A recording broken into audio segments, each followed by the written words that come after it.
भवसंभवभीतिभेदनं सुखसम्पत्करुणानिकेतनं व्रतदानतपः क्रियाफलं सहजानन्दगुरुं भजे सदा।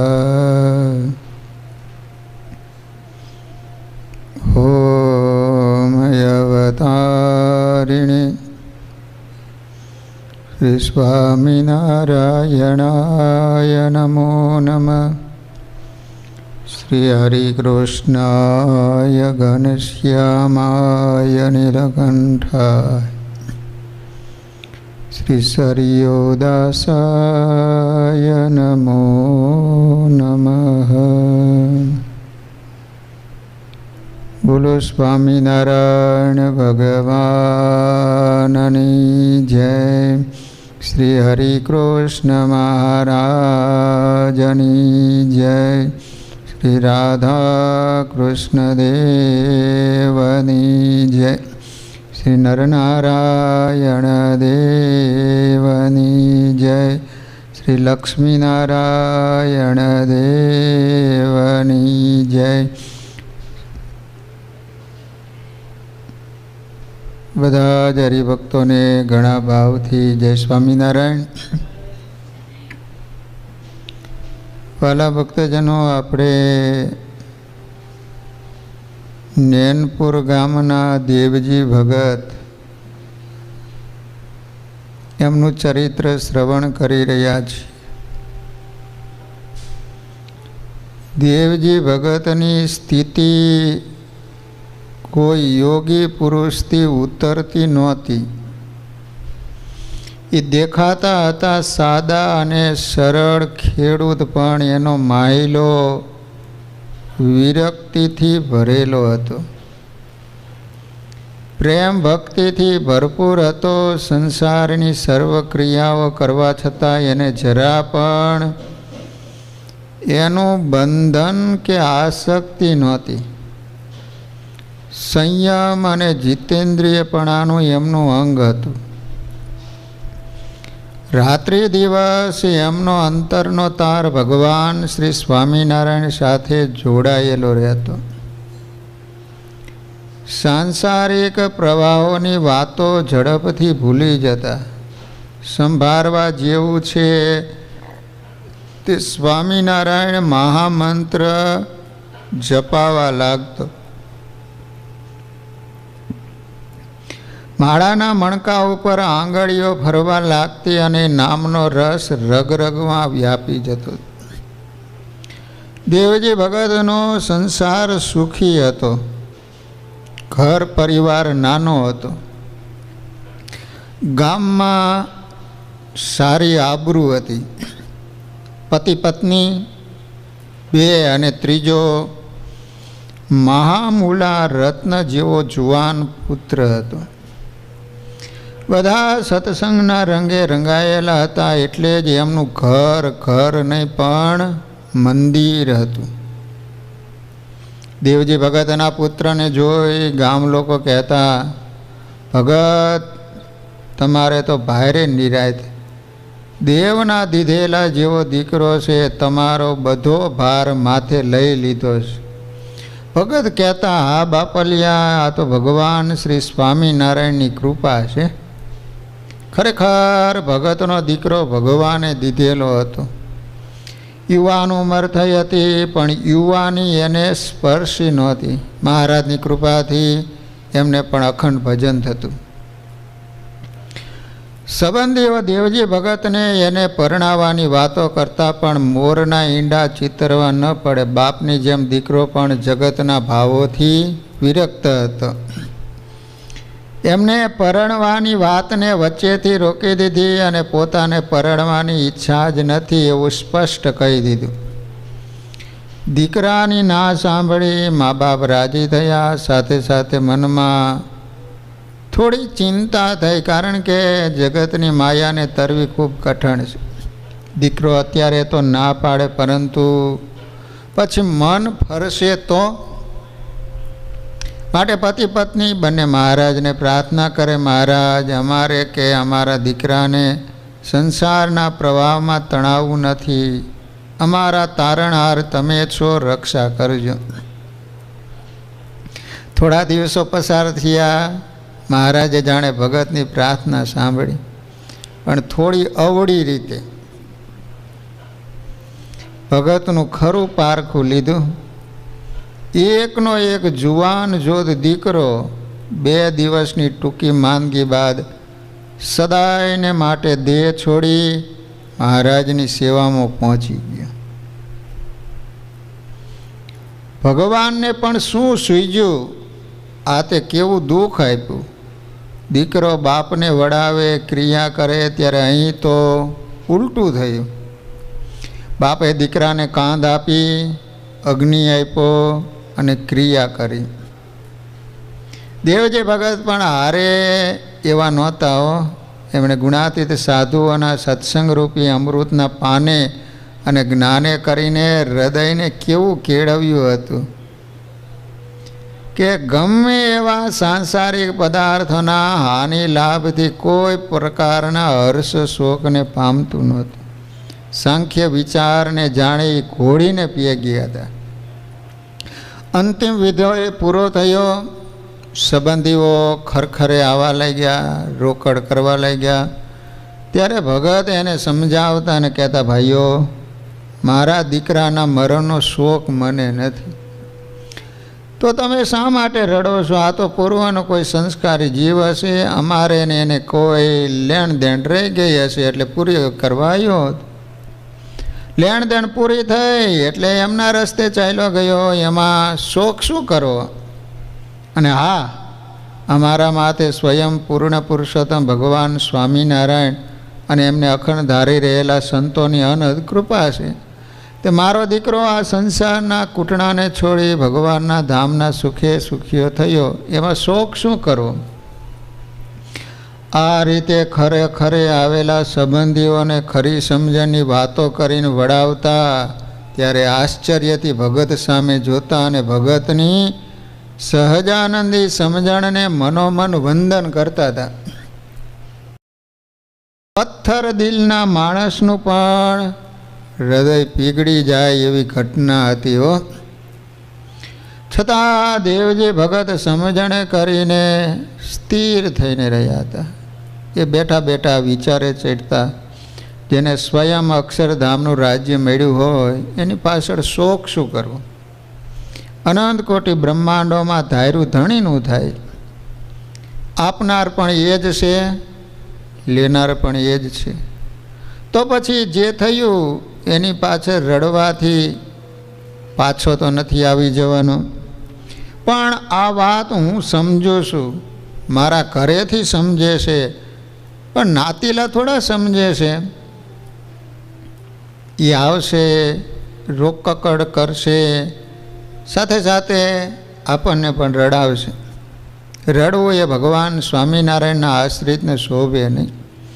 માટે ખેતરે જતા રહીએ, ત્યાં નિરાતે ભજન કરીશું. આમે ભગત રાત્રિ તો ખેતર જ વિતાવતા, હવે દિવસે પણ ત્યાં જ રહેવા લાગ્યા. દીકરામાં રહેલી થોડી ઘણી માયાને છોડવા ભગતે ઘરની માયા પણ છોડી ખેતરે જઈ ધ્યાન ભજન કરે. 2-3 દિવસ થયા. ત્યાં ભગતને ફરી વિચાર આવ્યો, હું તો પુરુષની જાત, મેં મારું કાળજું કઠણ કરી લીધું, પણ દીકરાની માનું શું? એ બિચારી સ્ત્રીની જાત અને ઘરે એકલી, એ વીરાને કેમ ઠારતી હશે? ભગત તુરંત ઘરે આવ્યા. ઘરવાળાની સામે બેઠાને કહ્યું, આપણો દીકરો આપણો હતો જ નહીં, એ તો મહારાજે આપેલો ને એને પાછો લઈ લીધો. પૂર્વની લેણ દેણ પૂરી કરવા આપણે ત્યાં આવ્યો હતો. ભગત આપણા મોટા ભાગ્ય કે આપણે હયાતીમાં મહારાજ એને લઈ ગયા, નહીંતર એની ચિંતા રહે. ભગત પોતાની વાત કરતા હતા ને ત્યાં બાઈ વચ્ચે બોલ્યા. બાઈના થોડા શબ્દોમાં જણાતું હતું કે એમને દીકરાના મૃત્યુના ઘાયે શોક નહીં, પણ ગંભીરતા આપી, દુઃખની જગ્યાએ ઊંડાણ આપ્યું છે. માટે ભગતનું હૃદય ટાઢું થયું, રાહત થઈ, અને એની સહજાનંદી સમજણ જોઈ આનંદ પણ થયો. ભગત કહે લોકો આવે ને મોકાણ માંડે એ બરાબર નહીં, માટે આપણે એક કામ કરીએ, તું લોટ અને ખીચડી તૈયાર કર, તે લઈ હું ખેતરે જાઉં, ત્યાં એકાંતમાં ભજન કરીશ. હમણાં આપણે ઘણા વખતથી મહારાજના દર્શન કર્યા નથી ને તું મહારાજના દર્શને જા ને મારા વતી મહારાજના દર્શન કરજે. ભગતે ઘરમાં નજર દોડાવી, ઘીનો એક ઘડો નજરે ચડ્યો. એટલે ભગત કહે આ ઘીનો ઘડો લેતી જજે, મહારાજને અર્પણ કરજે. મહારાજના દર્શનની વાત સાંભળી બાઈના અંતરમાં આનંદ વસૂટ્યો. વહેલી સવારે પૂજાપાઠ કર્યા, નવા વસ્ત્રો ધારણ કર્યા, માથે ઘીનો ઘડો લીધો અને ગઢડાની દિશા બાંધી ઉતાવળી ચાલે ચાલવા લાગ્યા. એમની ચાલમાં સાંખ્ય નિષ્ઠા અને યોગ નિષ્ઠાની ખુમારી છલકાતી હતી. અધ્યાત્મના સાચા ધમકારા ધબકતા હતા. આ યોગીની આત્માને વધાવા જાણે પૂર્ણિમાનો આથમનો ચંદ્ર માર્ગમાં ઉજાસ પાથરતો હતો. વનરાયો તાજા પુષ્પ વેરી સ્વાગત કરતી હતી. ઠંડો વાયુ વીંઝણો નાખતો હતો અને એનું હૃદય મહારાજના દર્શનની તાણ અનુભવતું ગાતું હતું. તમ સંગ લાગી રે ત્રિકમ મુજને તાલી, અસત જગતની આસ તજીને વરિયા વરવન માળી. ગઢપુર ગામ દાદાનો દરબાર, અને દરબારમાં લીલુડો લીમડો. એ લીમડા હેઠળ બપોરના સમયે ભગવાન સ્વામિનારાયણ વિરાજમાન હતા. એ વખતે બાઈ ઘીનો ઘડો લઈને મહારાજની પાસે આવ્યા. ઘડો મહારાજને ચરણમાં મૂક્યો, પંચાંગ પ્રણામ કર્યા. નિતરતા નેણે મહારાજની મૂર્તિ અંતરમાં ઉતારતા હતા. મહારાજની નજર બાઈ તરફ ગઈ. બાઈને આવેલા કષ્ટ વિશે કોઈ વાત ન કરતા મહારાજે સીધા ભગતના કુશળ પૂછ્યા, અમારા ભગત સુખી તો છે ને? ભગતના સહવાસમાં રહેલા બાઈને પણ દુઃખ કેવું, દુઃખના ડુંગર ધસી પડે તો પણ સત્સંગીનું તો સદાય સુખ વર્તે. મહારાજ પાસે બાઈના મુખની એક રેખાય બદલાણી નહીં, ખેદની છાયાએ ફરકી નહીં, સ્વસ્થ ચિત્તે જવાબ આપ્યો, મહારાજ ભગત સુખિયા હતા, તમે વધારે સુખિયા કર્યા. મહારાજ ભગત અને બાઈના દુઃખથી અજાણ નહોતા, પણ એમને સભામાં બેઠેલા કેટલાક ભક્તોને શીખ આપવાની હતી. એટલે જાણે સાવ અજાણ હોય ને એમ બોલ્યા, એમ એવું શું થયું? બાઈ કે મહારાજ તમે એક દીકરો દીધો હતો, યુવાન થયો હતો, ઘર અને ખેતીનો બધો વ્યવહાર સંભાળી લીધો હતો, ભગતને કોઈ ચિંતા નહોતી, પણ એ સુખિયા હતા. પણ મહારાજ એ દીકરાને વરાવવા પરણાવવાની થોડી ચિંતા રહ્યા કરતી, અને મનમાં થતું દીકરાનો જીવ તો સારો છે, પણ જો વ્યવહારમાં જોડાય છે તો તમારી મૂર્તિ ભૂલી જશે, સંસારની સોનાની સાંકળે બંધાઈ જશે, એવી ચિંતા પણ રહેતી. હવે એ દીકરાને તમે ધામમાં તેડી ગયા, એ ચિંતા પણ મટી ગઈ. માટે ભગતો વધારે સુખિયા થયા અને નિરાતે તમારું ભજન કરે. ધન્ય ધન્ય દેવજી ભગતને એમ બોલતા મહારાજ બાઈની સમજણ ઉપર ઓવારી ગયા. ઢોલીએ બેઠા હતા એ ઊભા થઈ ગયા. આથમણા બારની ઓરડીએ બાઈઓ બેઠી હતી, તરફ જોઈને મહારાજ બોલ્યા, સાંભળ્યું? તમે અમારે અર્થે માથા મુંડાવીને બેઠા છો, ત્યાગી હોવાની વાતો કરો છો, તો તમે ત્યાગી કે આ બાઈ? જુવાન જોત દીકરો મરી ગયો તો પણ જરાય શોક નથી, અને તમારે એક વેંત જેવડી છોકરી ગુજરી ગઈ એનો શોક મળતો નથી. વાત બની હતી એમ કે પાંચુબાની 5 વર્ષની દીકરી જેનું નામ હતું હીરુબાઈ. થોડા દિવસ પહેલાં ધામમાં ગયા હતા. એમની પાછળ દરબારગઢના બહેનોને ભારે શોખ થતો. શોખને લીધે મહારાજને દૂધ પાવાનું પણ ચૂકાઈ ગયું હતું. એમ કહી મહારાજે થાળ મંગાવ્યો. બ્રહ્મચારી થાળ લાવ્યા એટલે મહારાજે ઘડામાંથી ઘી લીધું અને રોટલા સાથે જમ્યા. પોતે જમી લીધા પછી સંતોની પંક્તિમાં પીરસવા લાગ્યા. સંતોને ઘી પીરસતા જાય ને બોલતા જાય, લ્યો સંતો લ્યો, આજે અમારા દેવજી ભગતના ઘરેથી ઘી આવ્યું છે, લ્યો સંતો. સંતો પણ જાણતા હતા કે આ ઘી મહારાજની પ્રસન્નતાનું છે, માટે હોંશે જમતા હતા અને દેવજી ભગતની સમજણનો આસ્વાદ માણતા હતા. દેવજી ભગતે સત્સંગ કર્યો હતો અને સત્સંગને શોભાયો પણ હતો.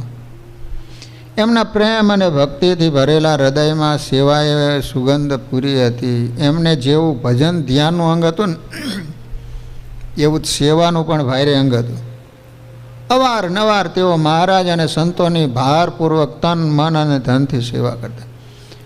દેવજી ભગતની એક સેવાનું સૌનું ધ્યાન ખેંચતી. એ જ્યારે ગરડા આવતા ને ત્યારે માણકી ઘોડી માટે ઘાસનું ગાડું ભરીને આવતા અને પ્રેમથી માણકીને ખવડાવતા. માણકી પણ જાણે મામાના ઘરનું સુખડું હોય ને એમ ભાવથી જમતી. એક વખત એ જ રીતે ગાડું લઈને દેવજી ભગત ગઢપુર આવી રહ્યા હતા. નજર સામે મહારાજની મૂર્તિ રાખી ગાડું હંકારી રહ્યા હતા.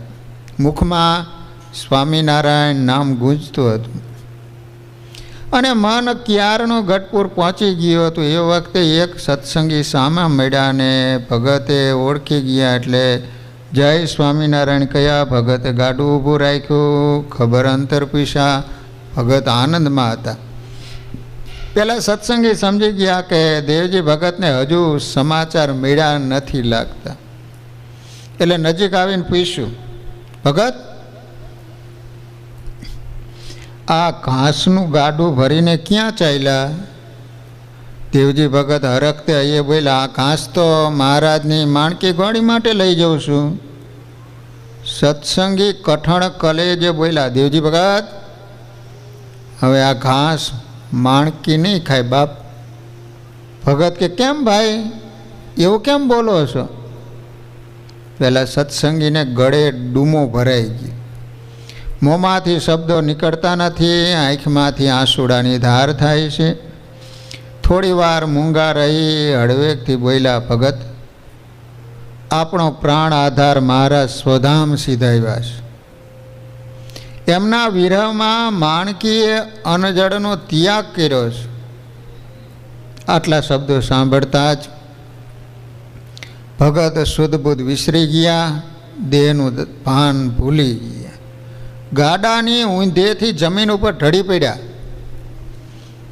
ભગતના પત્ની પાછળ ચાલ્યા આવતા હતા. ભગત પડી ગયા. એમને જોયું તેથી દોડતા આવ્યા અને પાસે ઊભેલા પહેલાં સત્સંગીને પૂછ્યું, શું થયું? એમને કહ્યું, મારા ધામમાં સીધાવ્યાના સમાચાર સાંભળી ભગત ઢળી પડ્યા. ત્યાં તો બાઈને પણ મૂર્છા આવી ગઈ. એ પણ જમીન ઉપર ઢળી પડ્યા.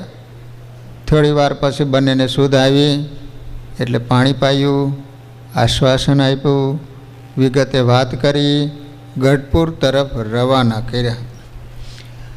પ્રાણ વગરના પિંડ જેવી સ્થિતિમાં બંને જણા ગઢપુર આવ્યા. ભગત મુક્તાનંદ સ્વામીના ખોળામાં માથું મૂકીને ખૂબ રડ્યા.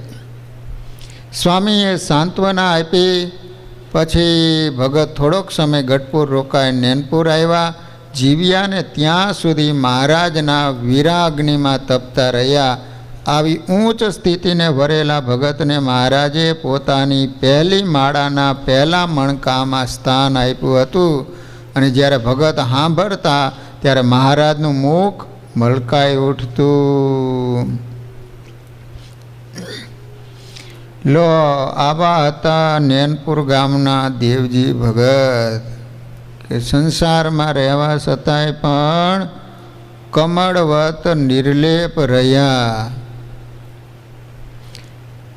હવે વાત આવે છે આંબા ગામના દેવસી લુહારની.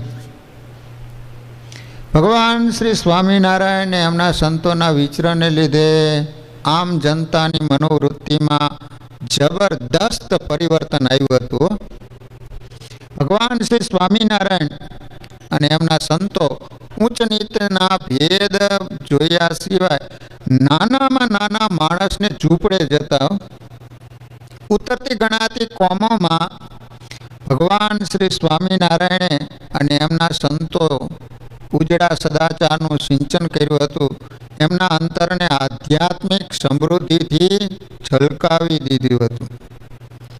ભગવાન શ્રી સ્વામિનારાયણે સામાજિક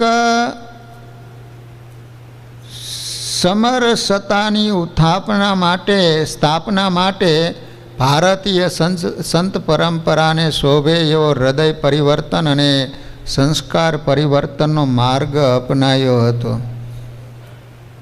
સ્વામિનારાયણ ભગવાન ભલે નીચ વર્ગના માણસને ત્યાં જાતા અને જમતા, પરંતુ ભગવાને એમને આચાર વિચારથી બ્રાહ્મણ કરતાં પણ શ્રેષ્ઠ કર્યા હતા.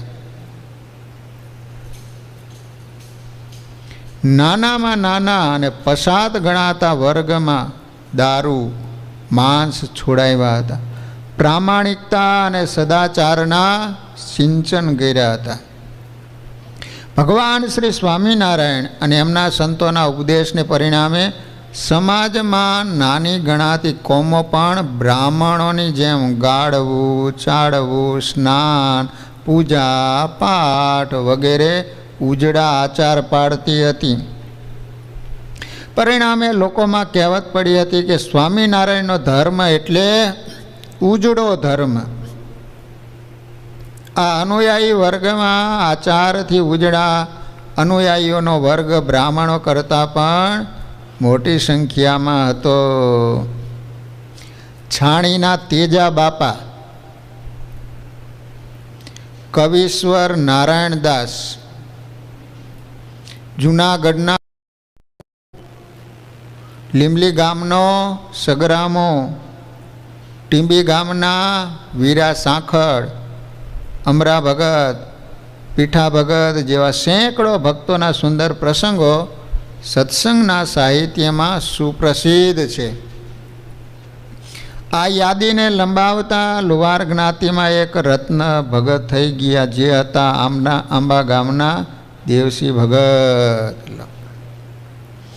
સૌરાષ્ટ્રનું અમરેલી અને અમરેલીથી નજીક પીઠવાજાળા નામનું ગામ છે.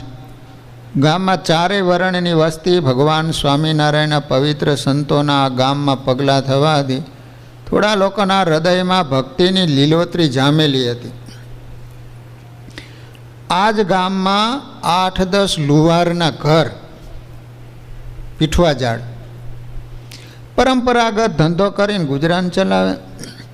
આવા નાના ઘરમાં એક મોટી ઘટના ઘટી. ગામમાં પરમહંસોના આગમનથી અને એમની અમૃત જેવી વાતોના શ્રવણથી લુહાર કુટુંબના એક તરુણ છોકરાને સત્સંગની આછેરી મૂછો ફૂટી અને તરુણને સાધુઓનો સંગ વાલો લાગવા માંડ્યો. સત્સંગી સાથે બેસવામાં, એમની વાતો સાંભળવામાં ઘર ભૂલાવા લાગ્યું. પાટી કોરી હતી, ઝાઝા જરડા પડ્યા નહોતા. તેથી થોડા સમયમાં એ તરુણના માનસમાં સત્સંગના ચિત્રોની ભાત પણ સારી ઉઠી હતી. કથા વાર્તા ધૂન ભજનમાં એનું મન આનંદ પામવા લાગ્યું, હૈયું હિલોડા લેવા લાગ્યું. ધીમે ધીમે એ તરુણનું નામ સત્સંગીઓના મુખે રમવા લાગ્યું અને રમતું નામ હતું દેવસી. પીઠવાજાળના એ દેવસી લુહાર કુટુંબમાં બિલકુલ સત્સંગ નહોતો. સ્વામિનારાયણનું નામ પણ કોઈએ સાંભળ્યું નહોતું. કુટુંબ મોટું હતું પણ એમનું વર્તન ખોટું હતું. પરંપરામાં શક્તિની ઉપાસના હતી. ઉપાસનાના નામે દારૂ માંસની લિજ્જત થતી અને ન કરવાના કામો થતા. આવા અંધારાથી ભરેલા ઘરમાં સૂરજનું એક ચાંદરડું પડ્યું, પણ એ ચાંદરડાને કોઈથી જીરવાયું નહીં. દેવસી માતાજીની ઉપાસના છોડી ભરમી સ્વામિનારાયણનો થયો. સવારે નાતો થયો, પૂજાપાઠ ભજન સ્મરણ કરતો થયો. સવારે સાંજ મંદિરે જતો થયો. એમના કુટુંબીઓ સહન કરી ન શક્યા, બધા ભેગા થયા, દેવસીને સમજાવવા લાગ્યા. પરંતુ અમૃત રસને ચાખેલા દેવસીને ફરી ખાટી છાશ પીવાનું મન કેમ થાય? ઘણા મનામણા થયા, ડારા દેકારા થયા, ધાક ધમકી આપી, પણ દેવસીને કોઈ અસર ન થયો. આ બધા કાળા કામોની પાછળ કાળા કામો કરનારા એક અડધીંગા ગામના કારસ્તાન હતા. આ સાધુમાં અવગુણ જાજાન ગુણ એકેય નહોતા, વ્યસનોમાં ચકચૂર રહેતો. ગાંજો, ભાંગ અને તમાકુ જાણે એનો ખોરાક હતો. એની જીભને ભગવાનના નામને બદલે ગાયડો અને નિંદા કુથલીના ઘરેણાં પહેરાવતો. પાડા જેવા શરીરને એક વેંતના કપડાથી શણગારતો. અલક મલકની વાતો કરતો. બૈરા છોકરાઓ પાસે પોતાની સેવા કરાવતો. પોતાની સિદ્ધાઈની ડંફાસ મારી ગામના ભોળા લોકોને ભરમાવતો. એ જાણતો હતો કે જો એકવાર આ કુટુંબમાં સ્વામિનારાયણની સુવાસ પ્રસરી તો મારી ફેલાવેલી માયાજાળ ફાટી જશે અને હું રખડતો થઈ જઈશ. એ માટે એને માયાજાળ વધારે મજબૂત કરવાનું નિર્ધાર્યું. સાધુએ દેવસી ભગતની દ્રઢતાને તપાસવા પ્રથમ 4 કોરથી ટકોરા મારી જોયા, પરંતુ ક્યાંય બોધું દેખાયું નહીં. એટલે એમણે એમના જ સંબંધીઓનો હાથો બનાવ્યો. એ લોકો પહેલેથી બાવાની પકડમાં તો હતા જ, એમાં હવે પકડ વધારે મજબૂત થઈ. સાચી ખોટી વાતોને મારી મરોડી એ લોકોને ભરમાવ્યા અને એન કેન પ્રકારે એણે દેવસી ભગતને હેરાન કરવાનું શરૂ કર્યું. પહેલાં ખાવા પીવાના પદાર્થોમાં અખાદ્યની ભેળસેળ શરૂ કરી. શાક બનાવે તો ડુંગળી લસણ નાખી દે, તો સામે દેવજી ભગત કેવળ પાણી પીને દિવસો પસાર કરવા લાગ્યા. પછી માનસિક રીતે હેરાન કરવા લાગ્યા તો દેવજી ભગતે આખો દિવસ મંદિરે રહેવાનું પસંદ કર્યું. ત્યારબાદ ડારા ધમકી શરૂ થઈ, પણ દેવસી ભગતને અલખનો આધાર હતો એટલે એ ઝૂક્યા નહીં. આ રીતે કોઈ કાર્ય દેવસી ભગતને લાગુ પડતી નહોતી ને એટલે એ સાધુ પોતાની શાખ જાળવી રાખવા હવે મરણીયો થયો. એમણે નક્કી કર્યું કે હવે જો હું દેવસીને સ્વામિનારાયણનો મટાડું તો જ ખરો. મરણ પથારીએ પડેલી પોતાની શાખને સાચવવા એને છેલ્લો ઉપાય અજમાયો. દેવસી ભગતના સંબંધીઓને એને એવા ચડાવ્યા કે હવે અપશબ્દો, ગાયડો અને મારની જડી વરસાવવા લાગ્યા. સાથે સાથે સાધુ પણ ચીપિયો લઈ પોતાના હાથ ઠારવા લાગ્યો. ક્યારેક તો થાંભલે બાંધી મારતા, 2-3 દિવસ ભૂખ્યા તરસ્યા બાંધી રાખતા. આ રીતનો ઢોર માર સહન કરતા દેવસી ભગત ક્યારેક ક્યારેક બેભાન થઈ જતા, પણ મોઢામાંથી એક શબ્દ ન ઉચ્ચારતા. આવા કપરા સંજોગોમાં પણ એમને તો સ્વામિનારાયણ સ્વામિનારાયણ મહામંત્રના ભજનમાં વધારે અને વધારે આનંદ આવતો જતો હતો. હારેલો જુગારી વધારે રમે એ ન્યાય સાધુ હવે ધગધગતા ગોળા જેવો થઈ ગયો હતો. દેવસી ભગતને પાછા પાડવામાં એમને કરેલા કોઈ ઉપાય અસર કરતા નહોતા. તેથી હવે એને ભગવાન શ્રી સ્વામિનારાયણને હાથમાં લીધા અને જેમ તેમ બોલી મહારાજની નિંદા કરી અપશબ્દ બોલવા લાગ્યો. જ્યાં સુધી સાધુ પોતાના સુધી સીમિત હતો ત્યાં સુધી દેવસી ભગતને કોઈ તકલીફ નહોતી, પરંતુ પોતાના ઈષ્ટદેવની નિંદા સાંભળી દેવસી ભગતનું મન બહુ કોચવાયું. તો સામે હવે ભક્ત વત્સલ ભગવાનથી પણ ન રહેવાય. ભગત કોઈનું બુરું ન ઈચ્છે, પરંતુ ભગવાન પોતાના ભક્તનો દ્રોહ સહન ન કરી શકે. કોણ જાણે શું થયું? થોડા સમયમાં સાધુના માથામાં સખત દર્દ થવા લાગ્યું. જાણે કોઈ માથામાં ઘણના ઘા મારતું હોય ને એમ બાવો માથું પકડી આડ ગોટિયા ખાતો રાડો રાડ થયો. સાધુની કાળો ચીસો એ ગામ માથે લીધું. સેવકોએ થાય એટલા ઉપચારો કર્યા, પણ શાંતિ થઈ નહીં. પછી ગાડામાં નાખીને બાવાને અમરેલીના વૈદ પાસે લઈ ગયા. વૈદે કાનમાં દવા નાખી એટલે અંદરથી 3 બગા નીકળી. બગા અને શાંતિ થઈ.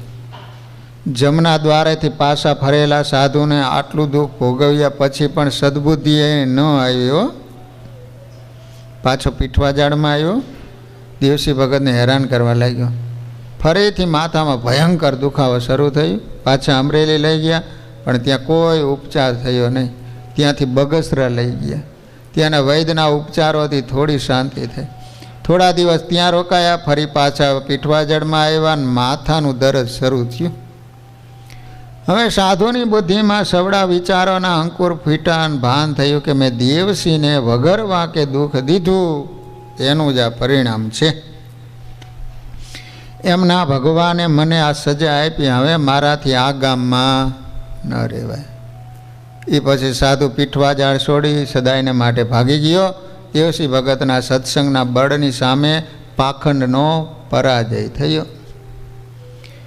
કુટુંબનો કહેવાતો કુળગુરુ ભાગી ગયો. દેવસી ભગતને શાંતિ થઈ ગયો, પણ ભગતના કુટુંબીજનોને ભારે અશાંતિ ઊભી થઈ. તેઓ પોતાના ગુરુને ગામ છોડી ભાગી જવામાં મુખ્ય નિમિત્ત દેવસીને ઠેરાવીને વધારે હેરાન કરવા લાગ્યા. ભગતને તો ધર્મ કરતાં ધાડ પડી જેવું થયું. એમને એમ કે કડધીંગ જેવો ગામમાંથી જશે તો ગામ સુખી થશે. એના બદલામાં ભોળા અને ભોળવાયેલા ગામના લોકો સાધુના જવાથી દુઃખી થઈ ગયા. ભગતને વધારે સહન કરવાનું થયું. સાધુ તરફથી મળતા દુઃખ દેવસી ભગતથી સહન થતા હતા, પણ હવે કુટુંબો તરફથી આવતા દુઃખ ભગતને વધારે વહમાં લાગવા માંડ્યા. અને દુઃખમાંથી છૂટવા ભગત આર્તનાદથી ભગવાનને પ્રાર્થના કરતા. એવામાં ભગતને સમાચાર મળ્યા. ગામનો સંઘ શ્રીજી મહારાજના દર્શન કરવા ગઢપુર જઈ રહ્યો છે. દેવસી ભગત પણ ઘણા દિવસથી મહારાજના દર્શન કરી અંતરનો તાપ ઠારવાનો અવસર શોધતા હતા. એટલે ભગત પણ સંઘ સાથે ગઢપુર જવા તૈયાર થયા. ભગત ઘરે આવી પોતાની માને પોતાનો સંકલ્પ જણાવ્યો અને ભાતું બાંધી આપવાનું કીધું. માં, મને ભાતું કરી દો, મારે ગઢપુર જવું છે. પણ ભરમાયેલી ભોળી માએ ખસીને ના પાડતા કહ્યું, તારે જવું હોય ને તો જા, પણ કોઈ ભાતું કરી આપે એમ નથી. માના આવા શબ્દો સાંભળતા દેવસી ભગતને ભારે દુઃખ થયું. ભગત વિલા મોઢે મંદિરે આવ્યા. હરિભક્તોએ ભગતને આશ્વાસન આપ્યું, પોતાના ભાતામાંથી જમવાનું આપીશું એમ કહીને સાથે લીધા. સંઘગઢપુર આવ્યો, મહારાજના દર્શન કર્યા. 5 દિવસ રોકાવાનું નક્કી થયું. આ 5 દિવસ દરમિયાન દેવસી ભગતે મહારાજના દર્શન અને સત્સમાગમનો ખૂબ લાવો લીધો. ધર્મ, જ્ઞાન, વૈરાગ્ય અને ભક્તિથી સભર ગઢપુરના વાતાવરણના પ્રભાવે ભગતને ઘરનું દુઃખ વિસરાઈ ગયું. અંતરમાં ઉઠેલા અશાંતિના વમાળો શાંત થયા. હૃદયમાં અનંત સુખના ધોધ વસવીટ્યા. વીજળીના ઝમકારાની જેમ જોત જોતામાં આનંદના દિવસો પૂરા થઈ ગયા. પીઠવા ઝાડ જવાનો સમય થયો. વહેલી સવારે સંઘ રવાના થયો, પણ દેવસી ભગતે એને જવાનું મન થતું નથી. સંઘની સાથે જવાને બદલે એ તો અક્ષર ઓરડીની બહાર આવી મહારાજના દર્શનની વાટ જોતા સંતો ભક્તોની સાથે ઊભા રહ્યા. થોડી વારમાં મહારાજ બહાર આવ્યા.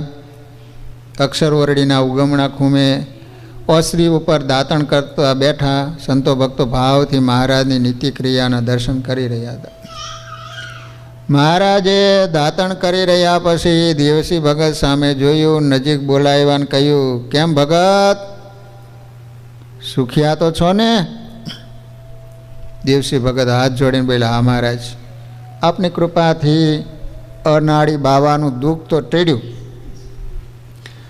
પણ એ બાવાના સંગે ભરમાયેલા આખા કુટુંબમાં હું એકલો સત્સંગી છું, જેથી સત્સંગના નિયમ ધર્મ પાળવા ખૂબ કઠણ પડે. ભગત, તમારું એ દુઃખ પણ ટળશે. અમે અખંડ તમારી ભેળા રહીને તમારી રક્ષા કરશું. માટે હવે તમે ઘરે જાઓ.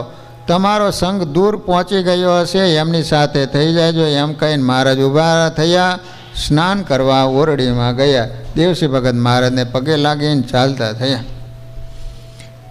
ખેલા નદીને કાંઠે આવ્યા, પણ સંગ તો બહુ આગળ નીકળી ગયો હતો, કોઈ દેખાયું જ નહીં. એટલે ભગત ઉતાવળી ચાલવા લાગ્યા. જેવા ખેલા નદીના સામે કાંઠે ગયા, ત્યાં એક અલૌકિક ઘટના ઘટી. જે સિદ્ધિ પ્રાપ્ત કરવા યોગ્યઓ હજારો વર્ષો સાધના કરે છતાં પ્રાપ્તિ ન થાય ને, એ સિદ્ધિ ભગતને સહજમાં પ્રાપ્ત થઈ. જેને સૌથી કઠણમાં કઠણ સાધન મનાયું છે, એ દેવસી ભગતને સુગમ થયું. દેવસી ભગતને અંદર અને બહાર મહારાજની મૂર્તિ દેખાવા લાગી. લો, પછી તો મહારાજની મૂર્તિ આગળ, ભગત પાછળ પાછળ ચાલવા લાગ્યા. થોડી વારમાં દેવસી ભગત સંઘની આગળ થઈ ગયો. ભગતની ઉતાવળી ચાલ જોઈ સંઘના ભક્તો અરસપરસ વાતો કરવા લાગ્યા. દેવસી ભગત આમ ચિંતામાં કેમ ચાલ્યા જતા છે? વળી કોઈ કહે, શું કરે બિચારા, ઘરે જતા સંબંધીઓના મેણા ટોણા સાંભળવા પડશે. ત્યાં કોઈ કહે, ઘરમાં કોઈ સત્સંગી નથી અને પાછા હેરાન કરતા હોય, એટલે થોડી મૂંઝવણ તો હોય જ ને. આમ વાતો થતી હતી ને ત્યાં એક ભગત કહે, ભગત કેમ બહુ ઉતાવળા ચાલો, અમારી સાથે ચાલો તો પંથ જલ્દી કપાશે અને થોડી વાતો પણ થશે. સંગ સોબત વિના સાવ એકલા ચાલવામાં શું આનંદ આવે? ત્યાં બીજા હરિભગત બોલ્યા, દેવજી ભગત, આપણી માથે મહારાજ જેવા ધણી છે, માટે બહુ ચિંતા ન કરવી. જેવી મહારાજની મરજી હશે ને તેમ થશે, માટે આનંદમાં રહો. આ સાંભળી દેવજી ભગત ચાલતા અટક્યા. પાછળ જોયું અને મરક મરક હસતા કહ્યું, ભક્તો, મેવુલો અનરાધાર વર્ષે ત્યારે કાંઈ દુઃખ ન રહે એમ મારા ઉપર મહારાજની અનરાધાર કૃપા થઈ. હવે મને કોઈ પ્રકારની મૂંઝવણ કે દુઃખ રહ્યા નથી. બસ મનમાં તો અપૂર્વ આનંદ આનંદ આનંદ છવાઈ ગયો હતો. એમ કહી ભગતે પાછી પોતાની ચાલ વધારી દીધી. મૂર્તિનું સુખ લેતા લેતા આગળ ચાલવા લાગ્યા. સાંજ ઢળતા માર્ગમાં દામનગર આવ્યું. દામનગર સંઘ અહીં રાત્રિ રોકાયો. એક હરિભગતે પોતાના ઘરે સંઘને ઉતારા કરાવ્યા. ભાવ ભર્યા, ભોજન જમી બધા થાક્યા પાક્યા પથારીએ પડ્યા. દેવજી ભગતે ફળિયામાં પછેડી પાથરી આખી રાત્રિ માળા કરી. સવાર થતાં નિત્યક્રિયા પતાવી ફરી સંઘ ચાલતો થયો. બીજે દિવસે સાથે સંઘ પીઠવા ઝાડ પહોંચ્યો. દેવસી ભગતના પગ ભારે થતાં ઘર તરફ ઉપડ્યા. મનમાં મહારાજની મૂર્તિનો આનંદ હતો, તો સાથે સાથે મનમાં ધારી રાખેલી ઘરની પરિસ્થિતિનો થોડો ફફડાટ પણ હતો. ફફડાટ સાથે ભગતે ઘરની ખડકીને ધીમેથી ધક્કો માર્યો. ખડકી ખુલી. અંદર નજર કરી ત્યાં તો ભગતના આનંદનો પાર ન રહ્યો. જેમના દર્શન કરીને ચાલ્યા આવે છે એ સ્વયં ભગવાન શ્રી સ્વામિનારાયણને ઘરની ઓસરીની કોરે બેઠેલા જોયા. મહારાજના દર્શન કરતા દેવજી ભગતના મનનો તાપ ટાટકમાં પરિણમ્યો. થોડા આગળ વધ્યા ને ત્યાં તો એના માતૃશ્રી મારો દીકરો આવ્યો, મારો દીકરો આવ્યો એમ બોલતા આનંદમાં દોડતા સામે આવ્યા. યોદ્ધો જંગ જીતીને આવે ને સ્વાગત થાય ને ભગતનું દુખણા લઈને સ્વાગત કર્યું. ત્યારથી મુખમાં સ્વામિનારાયણનું નામ લેવાનું શરૂ કર્યું. ત્યારથી ક્યારેય સંબંધીઓનો આવો મીઠો આવકાર મળ્યો નહોતો. ભગતને આ બધું જોઈ ગરડાથી ચાલતી વખતે મહારાજે ઉચ્ચારેલા વચનો યાદ આવી ગયા કે અમે તમારી સાથે છીએ, તમારી રક્ષા કરીશું. હવે ઘરનું વાતાવરણ પલટાઈ ગયું. ઘરમાંથી બધા માટીના વાસણો દૂર થયા, નવા વાસણો ગોઠવાઈ ગયા. ડુંગળી, લસણ તથા અન્ય અખાદ્ય પદાર્થો ઘરમાંથી દૂર થતા હતા. નવા વાસણોમાં કંસાર રાંધેલો હતો, પ્રેમથી દેવસી ભગતને જમાડ્યો. આ બધું જોતાં દેવસી ભગતને મનમાં થયું, મહારાજ અખંડ મારી સાથે છે જ, નહીંતર આવું બને નહીં. પછી તો મહારાજની કૃપા આખું કુટુંબ સત્સંગી થયું. ભગત સુખેથી ભજન કરવા અને કરાવવા લાગ્યા. થોડા સમય પછી દેવસી ભગતનો લુહાર પરિવાર આંબા ગામમાં રહેવા ગયો. લો, પહેલાં પીઠવા ઝાડ રહેતા હતા, પછી આંબા ગામમાં આવે. મહારાજની કૃપા, સંત સમાગમ, ધ્યાન ભજન અને સમજણે કરીને દેવસી ભગત એકાંતિક ભક્તની સ્થિતિને પામ્યા. પોતાને કથા વાર્તાનું ભારે અંગ, તેથી વાતો કરીને પોતાના સઘળા કુટુંબને અને આંબા ગામના ઘણા મુમુક્ષુઓને મહારાજનો મહિમા પાઈને ઉત્તમ સત્સંગી તૈયાર કર્યા. હો, એમના જ કુટુંબના એક કરશન લુહાર નામના મુમુક્ષુને તેઓએ વૈરાગ્યનો કેપ ચડાવી મહારાજ પાસે સાધુ થવા મૂક્યા. કરશન લુહારને ભજન ધ્યાનના પ્રતાપે ભગતે એવી ઉત્તમ સ્થિતિ પ્રાપ્ત કરેલી કે આજુબાજુના ગામડાઓમાં કોઈ સત્સંગી દેહત્યાગ કરે ત્યારે શ્રીજી મહારાજ દેવસી ભગતને પ્રથમ દર્શન આપતા અને કહેતા, અમો એ સત્સંગીને તેડવા જઈએ છીએ, અથવા આ દિવસે અમે એ સત્સંગીને ધામમાં તેડી જઈશું. જીવ પ્રાણી માત્રને મોટામાં મોટો ભય હોય ને તો એ મૃત્યુનો છે. મૃત્યુની ચિંતામાં માણસે જીવનનો આનંદ માણવાનું ભૂલી જાય. શરીર ક્ષણભંગુર છે, આત્મા અમર છે. એવો ઉપદેશ આપનારા મોટા મોટા ઉપદેશકો અને પ્રવચનકારો પણ મૃત્યુ પાસે લાચાર અને ભયભીત બની જાય. મારા જનને અંતકાળે જરૂર મારે આવું. ભગવાન સ્વામિનારાયણના વરદાને મૃત્યુને મહોત્સવમાં ફેરી નાખ્યું હતું. મહારાજ મને અંત સમયે તેડવા આવશે એ દ્રઢ ભરોસો ભગવાનના ભક્તોને મૃત્યુનો ભય વર્તાવા દેતો નહોતો. મૃત્યુ તો મહારાજને મળવાની મંગલ ઘડી છે. આ ઉદાત્ત ભાવના મૃત્યુને મહોત્સવમાં ફેરવી નાખતી હતી. આ વાતનો પુરાવો આપતો એક પ્રસંગ દેવસી ભગતના ઘરમાં જ બની ગયો, જે એમના એકાંતિકપણાનો પુરાવો છે. દેવસી ભગત બાપ દાદાની પરંપરાથી ચાલ્યો આવતો લુહારનો ધંધો કરતા. લુહારનો પણ આંબા ગામ આવ્યા પછી એમને ખેતી કરવાનું શરૂ કર્યું હતું. એક દિવસ ભગતનો દીકરો કલ્યાણ ખૂબ બીમાર હતો. દેહ ટકે નહીં એવી એની સ્થિતિ હતી. પરંતુ ખેતરમાં કપાસનો પાક તૈયાર થઈ ગયો હોવાથી ભગત દાળિયાઓને લઈને ખેતરે ગયા હતા અને કપાસ વીણાવતા હતા. કપાસ એ સમયે ભગતના દીકરાનું આયુષ્ય પૂરું થયું. ભગવાન સ્વામિનારાયણ મુક્તો સાથે વિમાનમાં બેસી કલ્યાણને લેવા માટે પધાર્યા. કલ્યાણના મુક્ત આત્માને વિમાનમાં બેસાડ્યો. વિમાન પાછું આકાશ માર્ગે ચાલતું થયું. આ બાજુ દેવસી ભગત ખેતરમાં કામ કરી રહ્યા છે. મહારાજે વિમાન ભગતના ખેતર ઉપરથી ચલાવ્યું. દેવસી ભગતે જોયું, બે હાથ જોડી આકાશ તરફ મીટ માંડી પ્રણામ કરીને બોલ્યા, મહારાજ બહુ દયા કરી. અમારા મોટા ભાગ કે આજે સ્વયં પુરુષોત્તમ નારાયણની મારા ઘરમાં પધરામણી થઈ અને પામર જેવા મારા દીકરા કલ્યાણને અક્ષરધામ લઈ જાઓ છો, પરંતુ મહારાજ આ બધું રેઢા ઘરમાં થયું. યોગ્ય ન કહેવાય.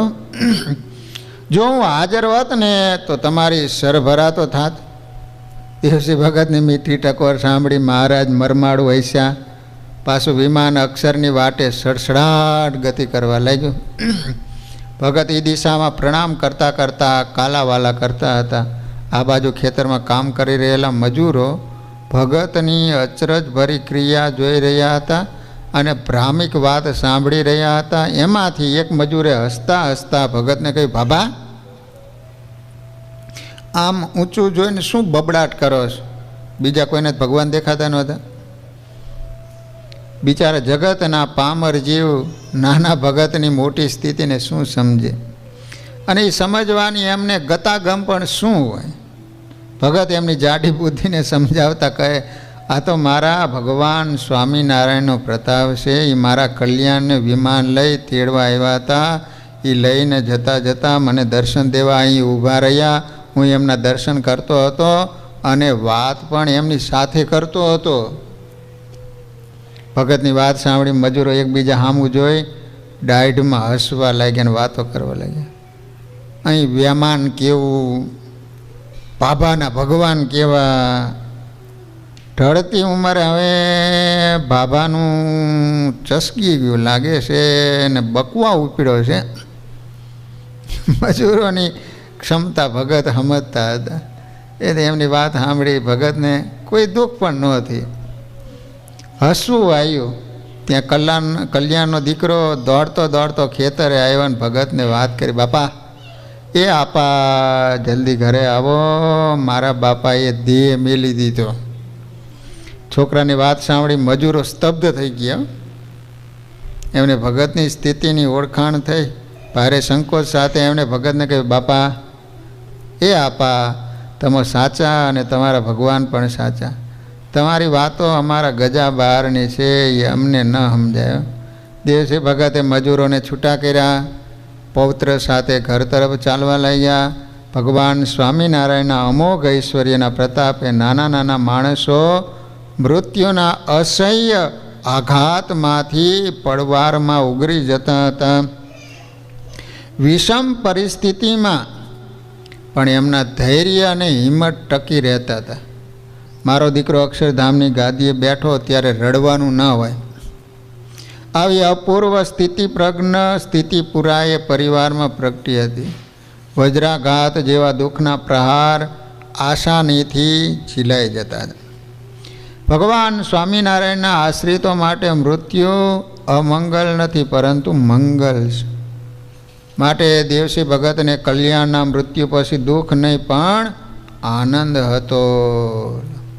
ખેતરેથી ઘરે આવી પૂરી સ્વસ્થતાથી કલ્યાણની સર્વે ક્રિયા કરી. આખા ગામમાં હાકર વેચી. ગઢડાથી સંતો ભક્તોને તેડાવ્યા.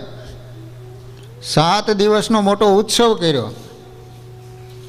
એ સમયે ભગતની સમજણ જોઈ ગામ લોકો ભારે આશ્ચર્ય પામ્યા અને ભગવાન સ્વામિનારાયણના આશ્રિત થયા. દેવસી ભગતના સત્સંગે કરીને આજ ગામના મેઘજીભાઈ કરીને પટેલ સત્સંગી થયા. પટેલ આ લુહાર હતા. મેઘજીભાઈની સમજણ દ્રઢ થઈ ગઈ હતી. એ પણ સંસારના પ્રવાહથી નોખા તરી ગયા હતા. એક દિવસ શ્રીજી મહારાજે દેવસી ભગતને દર્શન આપીને કહ્યું, ભગત આજથી 8 દિવસ પછી અમે આ ગામના મેઘજીભાઈને તેડવા આવીશું. દેવસી ભગતે આ વાત મેઘજીભાઈને કરી. મેઘજીભાઈ તો રાજી રાજી થઈ ગયા. ધામમાં જવાની તૈયારી કરવા લાગ્યા. એ સમય દરમિયાન દેવસી ભગતે મેઘજીના માત પિતાને પણ ભગવાન સ્વામિનારાયણનો અપાર મહિમા અને જગતના નાશવંતપણાની દ્રઢતા કરાવી દીધી. બરાબર 8 દિવસે વહેલી સવારે મહારાજ મેઘજીભાઈને તેડવા આવ્યા. ફળિયામાં પ્રકાશ છવાઈ ગયો. મહારાજે મેઘજીભાઈના માત પિતાને દર્શન આપ્યાને કહ્યું, અમે તમારા મેઘજીને તેડવા આવ્યા છે. સ્વજનના મૃત્યુનો આઘાત અસહ્ય હોય છે. એમાં પણ જ્યારે જુવાન દીકરાનું મરણ થાય ત્યારે તો પરિસ્થિતિ અસહ્ય બની જતી હોય, પરંતુ આ ડોશી ડોસાની વાત નોખી હતી. મહારાજની વાત સાંભળી બંને રાજી થયા, પ્રસન્ન થયા અને હાથ જોડીને કહ્યું, સ્વામિનારાયણ, અમારા દેવસી ભગતે અમને વાતો કરી કરીને આ સંસારને નાશવંત કરી નાખ્યો છે. જેમ પાણી વલોવે કંઈ ન મળે એમ આ સંસારના વમાળોમાં ગમે એટલા ઘૂમરા મારીએ ને પણ હાથમાં કંઈ ન આવે. માટે આપ સુખેથી મેઘજીને લઈ જાઓ. અને હા સ્વામિનારાયણ, અમારો અંતકાળ આવે ને ત્યારે વણ નોતરા અમને લેવા પધારજો, એટલી અમારી અરજ છે પાછી. હો, મહારાજ એમની સમજણભણી વાતો સાંભળી રાજી થયા અને મેઘજીના આત્માને લઈને અક્ષરની વાટે ગયા. ભગવાન શ્રી સ્વામિનારાયણ અત્યંત કૃપાળુ હતા. એમની રીત અલૌકિક અને ન્યારી હતી. એમના આશ્રિતોનો અંતકાળ આવતો ત્યારે શ્રીહરિ સ્વયં પધારતા, અનેક લોકોને દર્શન આપતા અને જીવને કાળ કર્મ માયાના બંધનોથી છોડાવી અષ્ટ આવરણ પાર પોતાના અક્ષરધામમાં લઈ જતા.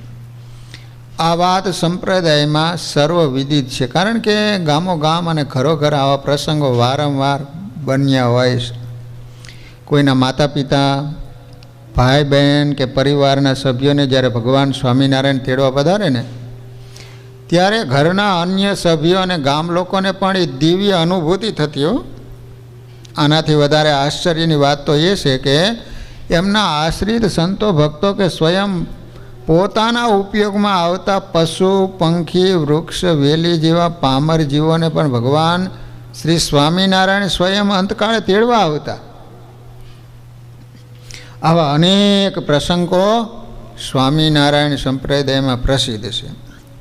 એમાંનો એક પ્રસંગ આંબા ગામનો માણવા જેવો છે. એક વખત સદગુરુ નિત્યાનંદ સ્વામી સંત મંડળ સાથે આંબા ગામમાં પધાર્યા. અહીં સ્વામીને શરીરે કસર વર્તાતી હતી. દેશી ઓષધિયા કર્યા પણ કોઈ ફેર પડ્યો નહોતો. ત્યારે વૈદ્ય બકરીના દૂધનું સેવન કરવાનું કહ્યું. દેવસી ભગત ગામના ભરવાડ પાસે ગયા, ભરવાડને વાત કરી. ભરવાડ તરત પોતાની જોકની સારામાં સારી બકરીને પકડી લાવ્યો, એને દોહી અને ભગતને દૂધનો લોટો ભરી આપ્યો. ભગત દૂધ લઈને મંદિરે આવ્યા, સંતોને આપ્યું. સંતોએ ગાળી નિત્યાનંદ સ્વામીને પાયું. પછી તો સ્વામી આંબાથી રવાના થયા. પણ દેવસી ભગતને મનમાં રહ્યા કરે, આ બકરીના કેવા મોટા ભાઈ કે એનું દૂધ પુરુષોત્તમ નારાયણના આવા મોટા સંતના ઉપયોગમાં આવ્યું. મહારાજ જરૂરી બકરીનું કલ્યાણ કરશે. અને થોડા વર્ષો પછી બન્યું એવું જ. ભગવાન શ્રી સ્વામિનારાયણ સ્વયં એ બકરીને તેડવા અંત વખતે પધાર્યા. દેવસી ભગતને, ગામના ઘણા લોકોને અને એ બકરીના રખેવાળ ભરવાડને એની પ્રતીતિ થઈ. એ સમયે દેવસી ભગત કહે, મહારાજ, આ બકરીના કેવા મોટા પુણ્ય કે તમે સ્વયં એને તેડવા આવ્યા. મહારાજ કે, ભગત, અમે પાપ પુણ્ય જોતા નથી, અમે તો અમારા ભગત સામું જોઈએ છીએ. અમારા ભગતના ઉપયોગમાં આવનાર જીવ માત્રનું સારું કરવું એ અમારી ટેક છે. આ બકરીનું દૂધ અમારા સંતના ઉપયોગમાં આવ્યું હતું, માટે અમે એને લેવા આવ્યા છીએ. સંવંત 1916ની સાલ મહારાજ સ્વધામ પધારી ચૂક્યા હતા. દેવસી ભગત ભારે હૈયે ભક્તિ કરતા મહારાજના વિરહમાં દિવસો વિતાવી રહ્યા હતા. એ સમયે આંબા ગામના ભક્તોએ ગામમાં એક નાનકડું મંદિર કરવાનું પરિયાણ કર્યું. સાથે મળી નિર્ણય લેવાયો. સૌ ભક્તોએ પોતપોતાની શક્તિ પ્રમાણે આપેલા ધનમાંથી મંદિરનું કામ ચાલુ થયું. થોડા સમયમાં મંદિરનું ચણતર પૂરું થયું. હવે માળવાનું બાકી હતું, ઉપરનું બધું માળવાનું બાકી. પરંતુ જે કાંઈ ધન ભેગું થયું હતું એ વપરાઈ ગયું હતું. બધા ભક્તો થોડી ચિંતામાં પડ્યા. દેવસી ભગત પાસે આવ્યા. દેવસી ભગતને બધી વાત કરી, પણ ભગતની સ્થિતિ પણ એવી સારી નહોતી કે મંદિરનું માલણ લાવી શકે.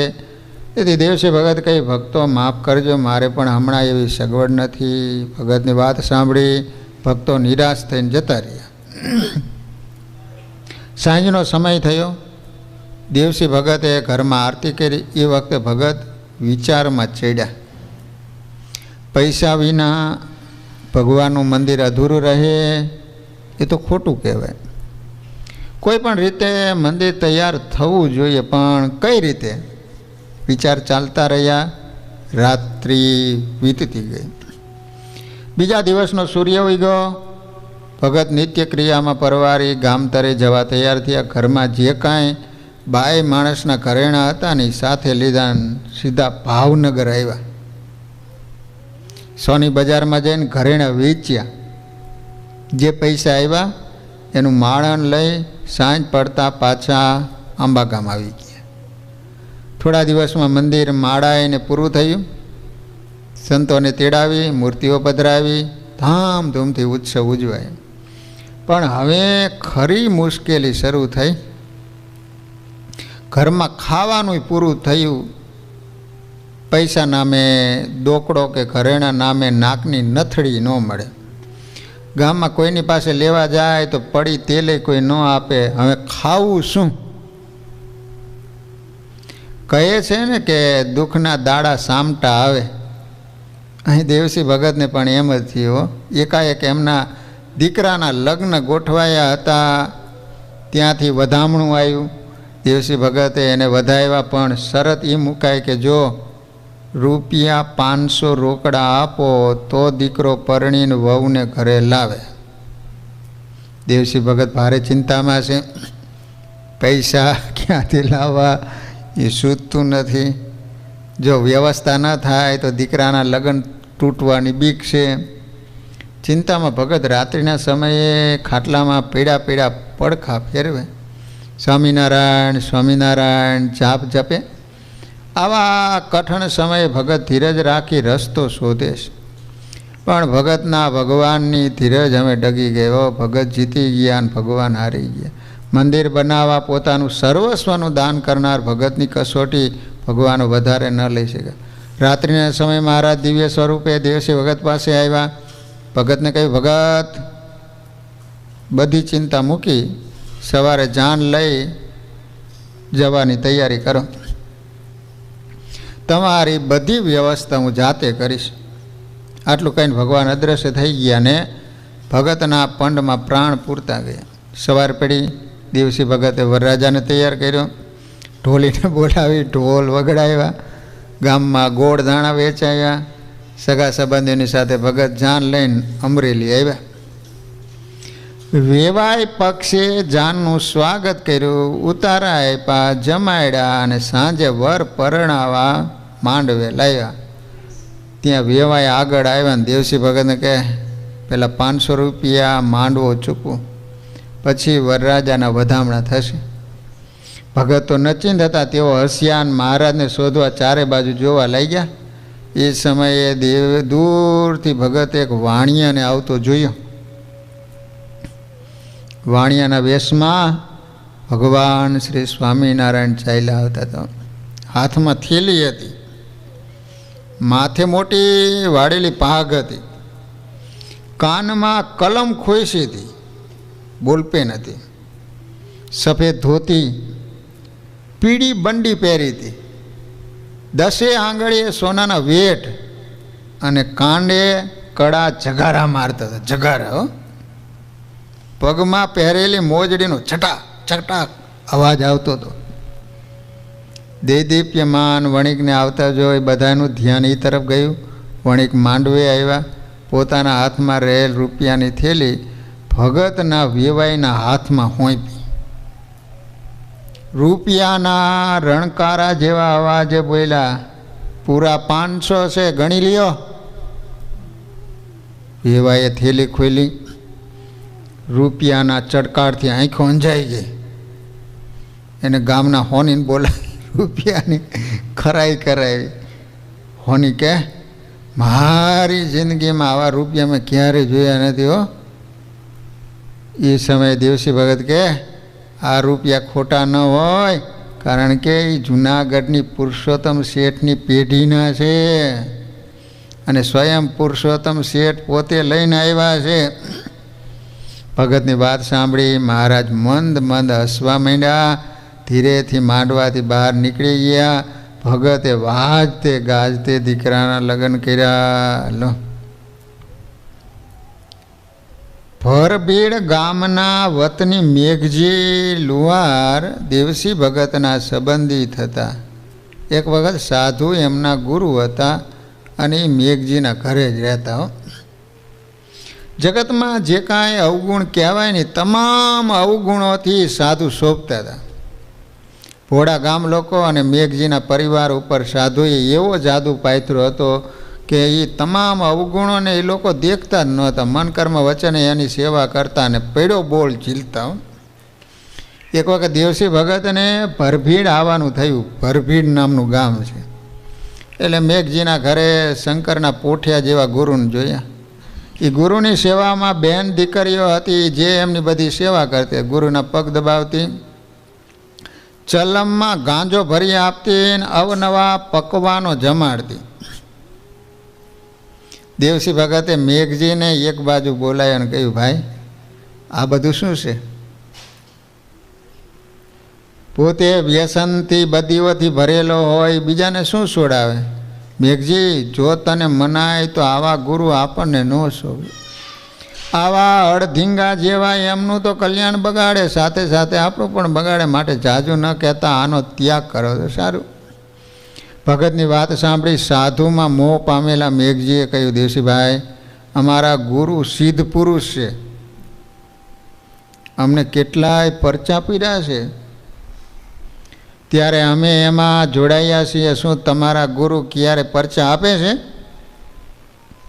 દેવસી ભગતને મનમાં હસવું આવતું અને મેઘજીની ટૂંકી બુદ્ધિ ઉપર દયા પણ આવતી હતી. ભગત કે ભાઈ, અમારા ગુરુના પરચાની તો શું વાત કહેવી. એમનો સંગ કરનારના કાળ માયા કર્મના બંધન છૂટી જાય એનાથી મોટો બીજો કયો પરચો હોય? પણ એ તને મનાય છે નહીં ને સમજાય છે પણ નહીં. એ તો જ્યારે તારા ગુરુ ખરેખરો પરચો આપશે ને ત્યારે જ સમજાય છે. આટલું કહીને દેવસી ભગતો નીકળી ગયા. પણ 6 મહિના પછી મેઘજીના ગુરુએ પરચો આપ્યો. ત્યારે એને માથું પકડીને રોવાનો વારો આવ્યો. સાધુ મેઘજીની સ્ત્રીને લઈને ભાગી ગયો.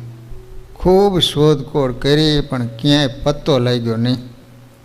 6 મહિનાનો સમય પસાર થઈ ગયો. એક દિવસ સાધુ અને મેઘજીની સ્ત્રી આંબા ગામના પાદરમાં વહેતી શેત્રુજી નદીના પટમાં બેઠા હતા. ત્યાં એ બાજુથી પસાર થતાં મેઘજીની નજર એના ઉપર પડી. ઓળખી ગયો, એમના તરફ દોડ્યો. હાથમાં રહેલા પરોણે મારવાની ઘણી ઈચ્છા થઈ પણ હાથ ન ચાલ્યો. એ વખતે દેવસી ભગત સ્નાન કરવા નદીએ આવ્યા એટલે મેઘજીને જોયો એટલે નજીક આવ્યા. મેઘજીને એના ગુરુ સાથે રગજગ કરતો જોયો એટલે પૂછ્યું, એલા મેઘજી, શું છે? મેઘજી કે ભગત, આ મારો ગુરુ છે. 6 મહિનાથી મારી ઘરવાળીને લઈને ભાગી ગયો હતો. તે આ જ હાથમાં આવ્યો. મારીને અધમુવો કરી નાખવાનું મન થાય પણ શું કરું? ગાયે રતન ગળ્યું છે. બીજો કોઈ હોત ને તો રાય જેવડા કટકા કરી નાખત. ભગત કે મેઘજી, આ ગાય નથી, હરાયો આખલો છે. એ હરામખોરને વાહવામાં દે, નહીં તો પાછો બીજું રતન ગળશે. આવા ઢોંગી હોય તો સમાજને ભરમાયો છે. જો આપણે નહીં જાગીએ તો અડબંગા આપણો લાભ લે. મેઘજીને ભગતની વાત સમજાણી. સાધુને બરાબરનો મેથી પાક ચખાડ્યો અને પછી અહીંયાથી કાઢી મૂક્યો. આ રીતે ભગવાન શ્રી સ્વામિનારાયણની નિષ્ઠાના બળે દેવસી લુહારે અનેક ઢોંગીઓને ઉઘાડા પાડેલા અને કેટલાય પામર જીવોને મહારાજના ચરણે લીધેલા. દેવજી ભગતનો સમાગમ કરીને ગામ તરક તલાવનો એક લુહાર સત્સંગી થયો. તરક તલાવ નામનું ગામ છે, તરક તલાવ. દેવજી ભગતની આજ્ઞાથી એને પોતાના ગામમાં મંદિર કરાયું. મંદિરનો કરો કહેતા પાછલી દિવાલ, પાછળ રહેતા એક વણિકના ફળિયા તરફ હતો. મંદિર પૂર્ણ થઈ રહ્યા પછી શેઠે કહ્યું, એલા આ તારા મંદિરનું મોતિયું કહેતા છજુ મારા ફળિયામાં આવે છે.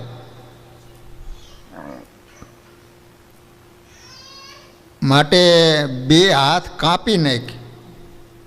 છજુ મોટું હતું ને તો 2 હાથ આમ કાપી નાખ્યા. પહેલાં લુહાર ભગતે વિવેકથી વણિકને કહ્યું, શેઠજી આ મારું ઘર નથી હો, ભગવાનનું મંદિર છે. 2 હાથ છજુ તમારા ફળિયામાં ઢળતું હોય તેમાં શું વાંધો? પેલો શેઠ કે, એ તું અને તારો ભગવાન જાણે, મારે મારા ફળિયામાં આવી ઘો ઘાલવી નથી. તું વહેલી તકે કાપી નાખ. શેઠનો આવો અવાજ સાંભળી પહેલાં ભગત થોડા ખચકાયા અને દ્રઢતાથી કહ્યું, શેઠ આ મારું માથું કપાશે પણ મોતિયું નહીં કપાય, તમારાથી થાય નહીં, કરી લ્યો. સામે શેઠ પણ વટે ભરાયો હતો. એને પોતાના હાથે કરવટ લઈને પોતાના ફળી તરફ ઢળતું 2 હાથ જેટલું મંદિરનું મોતિયું કાપી નાખ્યું. અને એ કટકો મંદિરના ચોગાનમાં ઊભેલા ભગત તરફ આમ ઘા કર્યો. આ જોઈ લુહાર ભગત તા લઈ ગયા, પણ કંઈ બોલ્યા નહીં. પેલો કટકો લઈને પોતાના પટારામાં મિલ્યો અને ગામમાં આંબા જઈને દેવસી ભગતને બધી વાત કરી. હો ભગત કે, ભાઈ તારું છજુ ક્યાં કાપ્યું છે? એ તો ભગવાનનું કાપ્યું છે ને, તે ભગવાન એનો તપાસ કરશે. માટે આપણે એની આડોડાઈ જોઈએ રાખવી, કાંઈ બોલવું નહીં. કહ્યું છે ને, વિનાશ કાળે વિપરીત બુદ્ધિ. જ્યારે વિનાશ નજીક આવે ને ત્યારે ભગવાન બુદ્ધિનો નાશ કરી નાખે, વિચારો ફેરવી નાખે, જેથી પોતાના કર્મે કરીને નાશ થઈ જાય. લો અહીં શેઠનું પણ એવું જ થયું. થોડાક દિવસ પછી ગણેશ ચતુર્થી આવી અને એ દિવસે શેઠે વિચાર કર્યો કે હજારો માણસો આ ગણપતિને પૂજે છે, લાડવા ધરાવે છે, એ સાચું છે કે ખોટું એ જાણવા માટે મારે ગણપતિની પરીક્ષા લેવી. આ વિચારી વાણીએ ગણપતિ નવરાવ્યા, પાટલા ઉપર પધરાવ્યા અને આગળ ઘીના લચપચતા લાડુ તથા વિવિધ પ્રકારના ભોજનનું નૈવેદ્ય ધર્યું. ઘરને અંદરથી સાંકળ દઈને બંધ કર્યું. પોતાની પત્ની, 3 દીકરા, 2 દીકરીઓને ગણપતિ સામે બેસાડ્યા. પછી પતિ પત્નીએ વિચાર કર્યો છે ગણપતિ સાચા હોય તો આપણો હાથ ઝાલે તો સાચા. એમ કહીને પોતાના 3 નાના દીકરા હતા એના મસ્તક તલવારે કરીને કાપી નાખ્યા. પછી પોતાની 2 દીકરીઓના માથા કાપી નાખ્યા. પોતાની સ્ત્રીનું પણ માથું કાપી નાખ્યું. પોતાના જ પરિવારના 5 સભ્યોના લોહીના ખાબોચિયામાં તરફડતા દેહને જોઈ શેઠિયાના મન ઉપર ચડેલું ભૂત ઉતરી ગયું. પોતાને આવો વિચાર કેમ આવ્યો એ જ એને સમજાતું નહોતું. હવે થઈ રહેલા પસ્તાવાની સામે પોતે જીવી શકે એમ નહોતા, તેથી એક કાગળ લીધો અને રુધિરે કરીને લખ્યું, લોહીથી લખ્યું કાગળમાં, આ કામ મેં મારે હાથે કર્યું છે. શા માટે? જે ગણપતિની પરીક્ષા લેવા સારું. આટલું લખી ગણપતિના પાટલા ઉપર ચિઠ્ઠી મૂકી. છેલ્લે બાકી પોતે પણ પેટમાં તલવાર નાખી અને મરી ગયો. આમ ભગવાન અને ભક્તનો અપરાધ કર્યો હતો ને તો કૂડે સહિત શેઠ નાશ પામી ગયેલો. સંસારના સંબંધોને મલોખા જેવા કીધા છે. મલોખડાના રમકડા જોવામાં સારા લાગે, પણ એ ક્યારે બટકી જાય કહેવાય નહીં. મલોખડામાં ખબર પડે ને, હાંઠીકા છે, હાંઠીકાને ક્યારે બટકી જાય. એ જ રીતે હેતથી ભરેલા સંસારી સંબંધો પડવારમાં તૂટી જાય, ક્યારે હાથ ઊંચા થઈ જાય અને આપણે નિરાધાર થઈ જઈએ એ કહી શકાતું નથી. હો, જેમની ઉપર અખૂટ આશા રાખી જીવતા હોઈએ એ જ લોહીના સંબંધો પડવારમાં પારકા થઈ જાય અને ઘડીમાં ઘર કે સમાજને વેર વિખેર કરી નાખે. આવા અનેક પ્રસંગો સમાજમાં દ્રષ્ટિ નાખતા નજરે ચડે છે.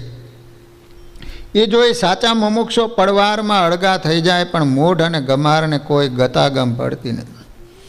ગામ બાબા પર વાંકિયાનો દેવરાજ કરીને કણબી હરિભગત હતો.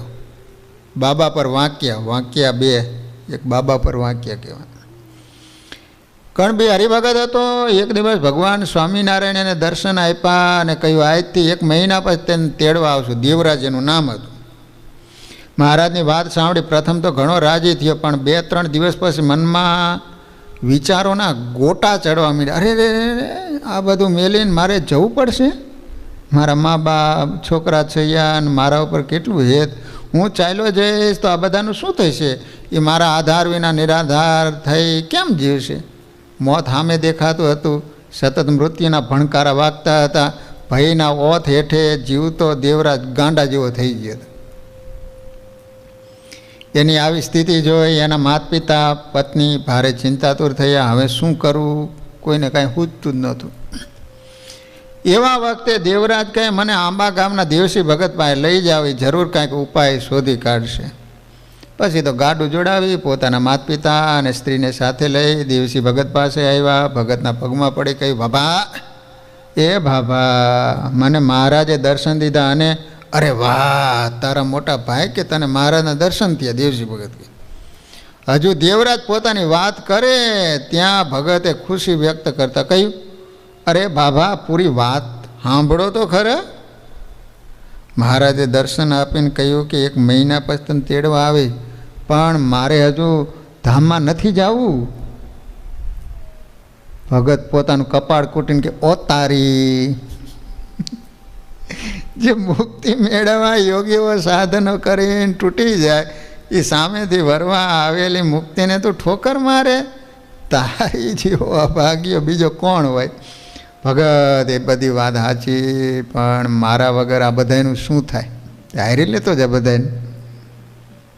એ બિચારા રખડી પડે, માટે તમે કહો તો હું ગઢપુર રસોઈ આપું, કહો તો જુનાગઢ રસોઈ આપું, પણ મહારાજ હમણાં મને મેલી જાય. દેવસી ભગતને અસાર સંસારના માયાથી ભરેલા નાસ્વદ સંબંધો પ્રત્યેનો લગાવ જોઈ હસવું આવ્યું. એ સમય લાંબી વાતો કરી સમજાવવાનો નહોતો, એટલે ભગતે દેવરાજને સમજાવવાનો ટૂંકો અને સચોટ રસ્તો શોધી કાઢ્યો. ભગત કે, બહુ સારું, મહારાજ તને ન લઈ જાય, પણ તારે સાથે જો તારો બાપ જાય તો તને મેલી જાય. દેવરાજની આંખો ચમકી, દેહમાં નવા પ્રાણ ફૂંકાયા. આશાભરી દ્રષ્ટિએ પાસે ઊભેલા પોતાના બાપા સામે જોઈને કે, હા, એ ઠીક, આ તો વૃદ્ધ થયા છે, એ મારા સાથે જશે. આટલી વાત સાંભળી નજક ઊભેલો દેવરાજનો બાપો 5 ડગલા પાછો ખસી ગયો. લાલ આંખો કરી ઊંચે હાથે બોલ્યો, મારે તારે શું લેવા દેવા છે? તું તો પરણીને તરત નોખો થઈ ગયો. વળી કોઈને સાટે જાય એ તો માથે પડી ભોગવે. દેવરાજનું મોઢું પાછું પડી ગયું. ભગતને કે, બાબા, મારો બાપ તો આવો ઉત્તર આપે છે. પછી ભગત કહે, તારા સાટે તારી માં જો જાય તો મારા તને મેલી જાય. ત્યારે દેવરાજે એની માને કહી, માં, હું તમારો એકનો એક દીકરો છું, તમે મારે સાથે જાઓ ને તો મહારાજ મને મેલી જાય. ત્યારે એની માં હાથ લાંબા કરીને બોલવા માંડી, તું ગાંડો થયો છે શું? મેં તારું શું બગાડ્યું છે? હું હવે માંડ એક હાડલો ફાડીશ. તારી ઘરવાળીએ મને કોઈ દિવસ પાણીનું બેડું ભરી દીધું છે? તારે 2 ભેંસો દૂધે છે, પણ કોઈ દિવસ લોટી દૂધ આપ્યું છે? ને હું અત્યારે તારે હાટે જાઉં એમ છણકો કરીને ડોશી તો ચાલો જ માંડી હો. દેવરાજની બંધાયેલી આશાઓ તૂટતી જતી હતી. એને દયાની યાચના ભરી આંખે દેવસી ભગત સામે જોયું, 2 હાથ જોડ્યા ને કહ્યું, ભગત હવે શું કરવું? ભગત કહે, તારા સાટે તારી ઘરવાળી જો જાય ને તો તને મિલી જાય. એ તારી અર્ધાંગના કહેવાય, અર્ધાંગના. માટે એને કહી જરૂર તારા હાટે જશે. દેવરાજે એની ઘરવાળીને કહ્યું, તું મારા સાટે ધામમાં જા તો મહારાજ મને મેલી જાય. તું આપણા છોકરાની ચિંતા ન કરતી, હું બીજું ઘરવાળું કરીશ અને છોકરા હાચવીશ. ત્યારે બાઈ છણકો કરીને બોલી, ફટ, મુવા તારા છોકરા, હું તો તારા 13મા સુધી જ રહેવાની છું. પછી હું મારે રસ્તે અને તારા છોકરા એના રસ્તે. એમ કંઈ બાઈ પણ પાસેથી આખી ખસી ગઈ. હવે દેવરાજની રહી છે આશા ભાંગી ગઈ. આંખમાંથી આંસુની ધારા વહેવા માંડી. દેવજી ભગત કે, દેવરાજ, આ જગત સ્વાર્થથી ભરેલું છે, તપાસ આમાં તારું કોઈ છે? કોના માટે ખોટા આંસુડા પાડે છે? અને હા, તારે જીવવું જ છે ને તો જા ગઢપુર. ગોપીનાથજી મહારાજને રસોઈ દઈજે, એટલે મહારાજ તને તેડવા નહીં આવે. આ રીતે દેવજી ભગતે દેવરાજને સંસારનો અસાર પણ સમજાયો અને પોતાના ભજનને પ્રતાપે મહારાજને પ્રાર્થના કરી એનું મૃત્યુ પણ પાછું ઠેલ્યું. આવો એક બીજો પ્રસંગ આંબા ગામના બોઘો કરીને કણબી હરિભગત હતું. બોઘો નામ એનું, બોઘો. બોઘાને દેવસી ભગતે સત્સંગ કરાવીને સાધુ કરવા ગઢપુર મોકલો એને. એ રાત્રે ચાલતો થયો, સવાર પડતા ગઢપુર મંદિર પહોંચી ગયો. મંદિરમાં ઉતારો કર્યો. લક્ષ્મીવાડીએ નાવા જવાની તૈયારી કરતો હતો. એ સમયે મંદિરના કોઠારી ભક્તિ વલ્લભદાસજી સ્વામીએ કહ્યું, બોઘા, એ બોઘા ભગત, વાડીએ નાવા જાવો છો, પાછા વળો ને ત્યારે પુષ્પનો પડો લેતા આવજો. બોઘા ભગતે હા પાડી ચાલતા ત્યાં લક્ષ્મીવાડીના દરવાજામાં પગ મૂક્યો. ત્યાં પોતાનો દીકરો હાંભળ્યો, હું ત્યાગી થઈશ તો મારા દીકરા અને એની માનું શું થશે? વિચારના વંટોળ ઉડ્યા. 2 ઘડીના બોઘા ભગત પાછો બોઘો થઈ. દીકરો સાંભળતા બોઘા જેવા બોઘા ને દેવસી ભગતનો સત્સંગ પળમાં ઉતરી ગયો અને પાછો કોરો ધાકોડ થઈ ગયો. બોઘાએ નાવા જવાનું પડતું મેલ્યું અને ત્યાંથી 12 પાછો આંબાના માર્ગે ચાલી નીકળ્યો. રાતના 10 વાગે ગામ આંબે પહોંચ્યો ને સીધો ઘરે જઈને સૂઈ જ ગયો. સવારમાં દેવસી ભગત જંગલ જતા ત્યાં ગામને પાદર બોઘાને ભાડ્યો. બોઘાને જોઈ ભગતને નવાઈ લાગી. નજીક બોલાય અને પૂછ્યું, બોઘા, અહીં કેવો? બોઘો કે, ભગત, હું ગરડે ગયો હતો પણ વાડીએ જતા રામકો સાંભળ્યો, રામકો. એટલે ત્યાંથી બારોબાર અહીંયા આવ્યો છું, પૂજા પણ ત્યાં જ પડી રહીશ. બોઘાની વાત સાંભળી ભગત કપાળ કૂટ્યું બોલ્યા, ફૂટા ભાગ તારા, તું તો બોઘો જ રહ્યો. થોડા સમય પછી બોઘાની ઘરવાળીએ બોઘાને ખેતરે હલો કરવા મૂક્યો, હલો કરવા. બોઘો બિચારો સાંજ સુધી મથ્યો. સાંજે ઘરે આવ્યો તે થોડા ડુંડા જોઈને એની ઘરવાળીને છોકરો તાડો ગયા. રોયા? સવારનો ગયો હતો અને આટલા જ લાવ્યો? એમ કહીને એની ઘરવાળીએ બોઘાને ચાલી રાખ્યો અને છોકરે લાકડીએ મારીને અધમુઓ કરી મેલ્યો. પ્રભાતે નાની નાની વાદળીઓની આછી રેખાઓ વચ્ચેથી ડોક્યું કરતી નવોઢા જેવી લાગતી ઉસાકવાને પસંદ ન પડે. પણ થોડા કલાક પછી માજા મૂકીને મધ્યાહનનો તાપ વરસવા માંડે ત્યારે એનો મોહ ભાંગી જાય. હો, અહીં બોઘાનું પણ એવું જ થયું. કળ વળતા બોઘો ઊભો થયો. રોતો રોતો દેવસી ભગત પાસે આવ્યો. સર્વે વાત કઈ સંભળાવી. ભગતે કહ્યું, તું ગઢડે ન રહ્યો એનું તને આ ફળ મળ્યું. આ રીતે દેવસી ભગતે ઘોર રાત્રિમાં ભૂલા પડેલા કેટલાય પથિકોને સાચો માર્ગ બતાવી પરોઢિયાના નવા ઉજાસ તરફ દોર્યા હતા. શ્રીપતિમ શ્રીધરમ સર્વદેવેશ્વરમ ભક્તિધરમ દેવોમ હરિ માધવમ કેશવમ કામદમ કારણ સ્વામિનારાયણમ નીલકંઠમ ભજે સહજાન સ્વામી મહારાજ. સ્વામિનારાયણ સ્વામિનારાયણ સ્વામિનારાયણ સ્વામિનારાયણ સ્વામી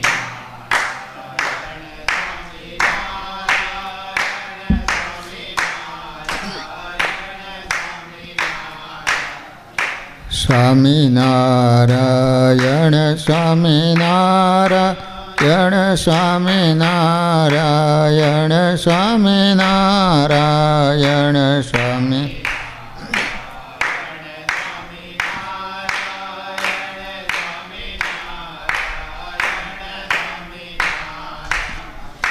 સ્વામિનારાયણ સ્વામિનારાયણ સ્વામી